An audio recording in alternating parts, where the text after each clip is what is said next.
Hey, brothers and sisters, welcome back to Sower Seed. Um, I know I said before, I'd like to keep these things to 10, 15 minutes because that's our attention span now. I know the last seed sowing that I did was about 30 minutes, but that came upon me. Uh, this one, I would like to keep it short and sweet because there's different elements in which these seeds need to be sown at different intervals of our life. But specifically, as I was reading today, there's three parts to this, maybe more. I haven't got to the other part yet, but I just wanted to sow this one today to you. This one has to do with giving alms, and then it goes on to giving prayers, lifting up prayers. But we're going to speak with alms. Alms is helping someone in need out. Okay. I'm not going to go into the tithe. I know there's a whole different elements of tithe, and people believe the tithe is this and tithe is that. But I will just say one thing: the tithe is very important because your tithe is your faithful act in trusting God. And I'll leave it off with this. Jesus' ministry was about receiving tithes. Uh, once again, I'm just paraphrasing, but there was a group of women that provided the needs of his ministry. So Jesus manifested God in flesh. Um, he took two gold coins or out of a fish. He could do all that, but his ministry was helped and provided for by tithe. Jesus is the high king, and so you're actually administering a tithe, giving, as it says in Malachi, come bring your tithe so that God may have food in his storehouse. Jesus, as you read, loved to eat, but he also loved to feed other people, and that's where he got the bread and the fish and everything to feed not only his constituents, those disciples, those apostles that were surrounding him. Believe it was up to 70 to 80 of them on a daily basis, plus more, but they were all provided for. I'm going to digress because the tithe is probably for a different day, but I just want to say, make sure you give your tithe because you're saying, Lord, thank you. I want to help out your ministry in which I am being developed and being nursed and being apostle. I'm being evangelized and being taken care of. Your pastor is being provided his income from the tithe, and he doesn't have another job. Some pastors do have other jobs, but some pastors, this is what they were called to do. So tithe. Anyway, let's read Matthew 6. And we're talking about alms. Again, this is helping those that are in need. Beware of practicing your righteousness before men to be noticed by them. Otherwise, you have no reward with your Father who is in heaven.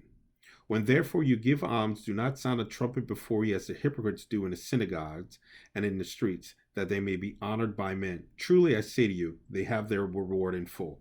So what Jesus is saying is there's some people who like to boast and like to say, oh yeah, I give to this ministry, I give to this charity, I do all this for my community through this food house, through this.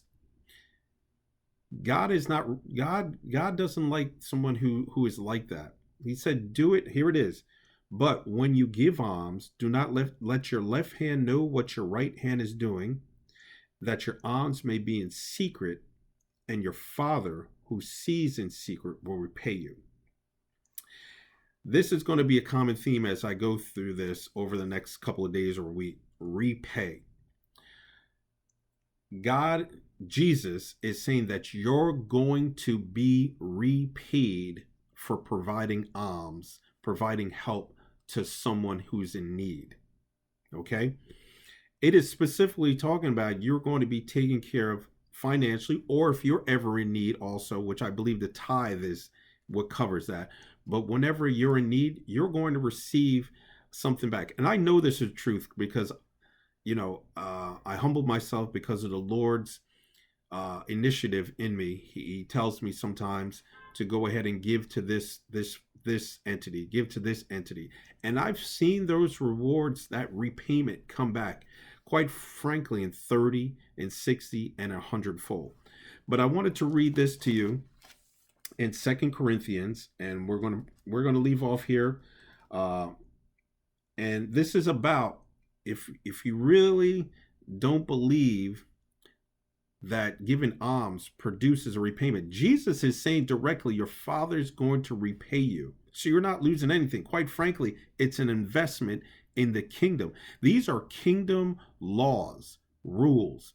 These are kingdom statutes that if God says it's going to be done, it's going to be done. So don't be afraid to give your tithe. Don't be afraid to give your time to a charity, physically, mentally, emotionally, financially, because he who sows sparingly, this is in 2 Corinthians 9 verse 6, he who sows sparingly shall also reap sparingly, and he who sows bountifully shall also reap bountifully.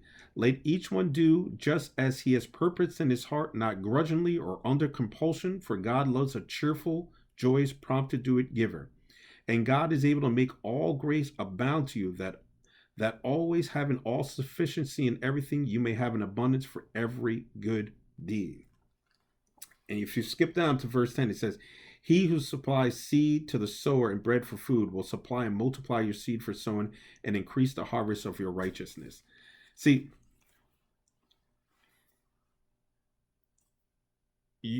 I don't want to water this down.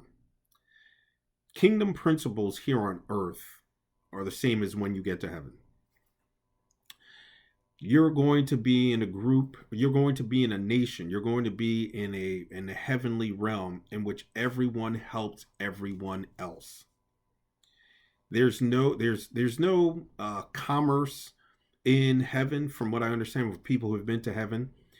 People create and make, they do the things they were created to do here on earth, and they take them up to heaven and they create, and it's freely given. Here, what Jesus is saying is, you sow generously, you give generously, that blessings may come to others. You will reap generously and with blessings.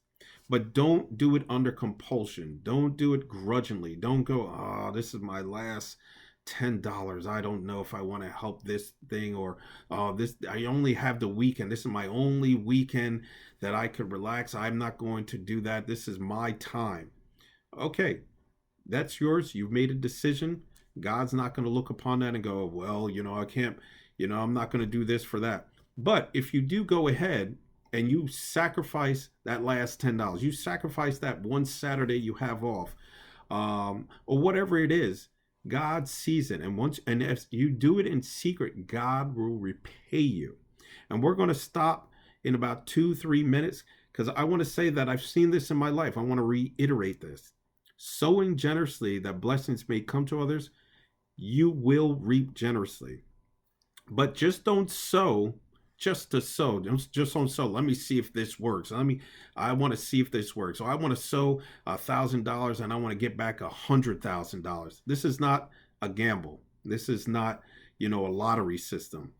This is not a Wall Street where you put in a stock and hope, the penny stock, and hope that it goes to $1,000. This is a heavenly system, which your Father says, your Father goes, you know what, son? Of course, I'm talking to you if you're younger. You know what, son?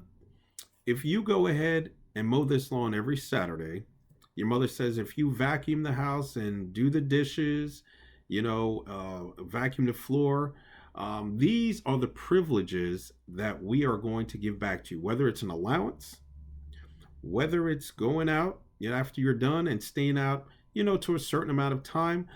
Son, you're doing such a great job. I've told you to get A's in school and you've gotten A's. Here's a present. These are gifts that God gives to you to say, thank you for being a good son or daughter. Thank you for caring about other people. because that's what Jesus did. Jesus cared about other people. He did. He fed the 5,000 with loaves of bread and fish. Everywhere he went, he healed whoever believed. Everywhere he went, he preached the word and he gave freely. He didn't ask for something in return. But you know why? Because we were all sons and daughters of God. And once we walk in that righteous act, and when I say righteous, I mean that loving, merciful, graceful act of giving our time. You know, you might also give your children, those in your family, your time or money, you know, whatever it is. So go out today, pray about this. Just don't do it. Once again, don't do it grudgingly and don't do it out of compulsion. Pray upon it. Ask the Lord. I did this one time. Ask the Lord, where would you like me to spend my time? I asked him specifically, where would you like me to sow this money that I had? Lord, please let me know. And I'm going to tell you, I don't know if it was a few days, few weeks. It could have been a season, maybe 3 to 6 months. But that seed came back tremendously. Again, I don't know if it was 30, 60, or 100 full at a time, but it did. It works. So I'm encouraging you, sow generously that blessings may come to others, and you will reap generously with blessings. God bless you, brothers and sisters.